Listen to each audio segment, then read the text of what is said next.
कहानी सुभाष चंद्र बोस का देश व संस्कृति प्रेम। सुभाष चंद्र बोस जब स्कूल में पढ़ते थे तब उन्होंने देखा कि कॉन्वेंट स्कूल में पादरी लोग हिंदू धर्म की निंदा करते हैं और माता पिता की अवहेलना करना सिखाते हैं।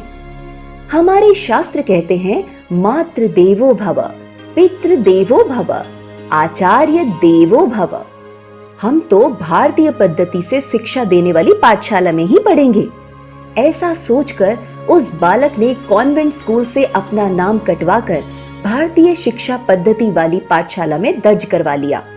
उसने देखा कि प्रधानाचार्य कुर्ता और धोती पहनकर पाठशाला में आते हैं, अतः वह भी अपनी पाठशाला की पोशाक उतारकर धोती कुर्ते में पाठशाला जाने लगा।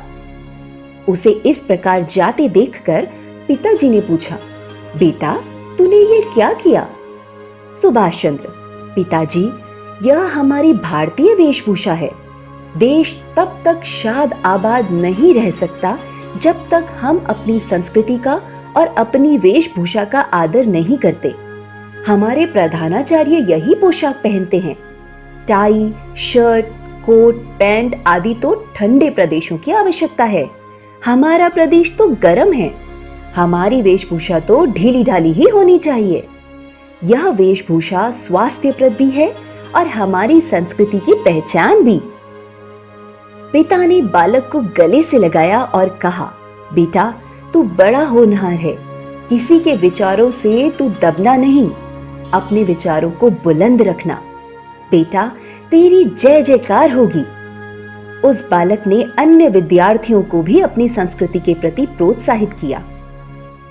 जब सुभाष चंद्र अविवाहित थे एवं विदेशों में घूम घूमकर आजाद हिंद फौज को मजबूत कर रहे थे, उन दिनों एक खूबसूरत विदेशी महिला पत्रकार ने उनसे पूछा, क्या आप उम्र भर कुंवारे ही रहेंगे?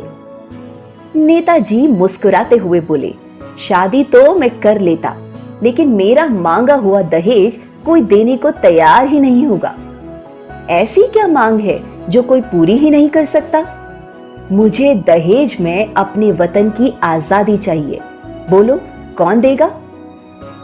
वह विदेशी महिला पत्रकार कुछ समय तक स्तब्ध होकर उनकी ओर देखती ही रही।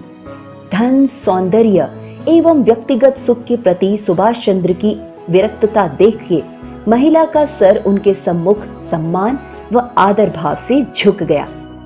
एक बार नेताजी सिंगापुर गए थे। वहां के निवास कक्ष हेतु उन्होंने अपने सचिव को टेबल लैंप लाने को कहा। उसने बाजार से मंगवाकर नेताजी की मेज पर रख दिया। नेताजी जब अपने कक्ष में आए तो लैंप देखकर उनके माथे पर सिलवटें उभर आईं। नेताजी ने सचिव से पूछा, क्या आपने पूरे लैंप को अच्छी तरह से देखा है? क्या आपको इसमें कोई खराबी नहीं दिखाई दी? सचिव ने फिर से देखा। उसे जलाकर देखा तो वह जल रहा था। उसने भली प्रकार निरीक्षण किया और कहा, मुझे तो इसमें ऐसा कुछ दिखाई नहीं देता जिसे खराबी कहा जा सके। नेताजी, उसके स्टैंड के निचले भाग में एक अश्लील चित्र बना हुआ है, उस पर आपकी दृष्टि क्यों नहीं गई? मुझे मेरी मेज पर ऐसा स्टैंड नहीं चाहिए, इसे फेंकवा दीजिए। तुरंत ही उस स्टैंड को वहां से हटा दिया गया।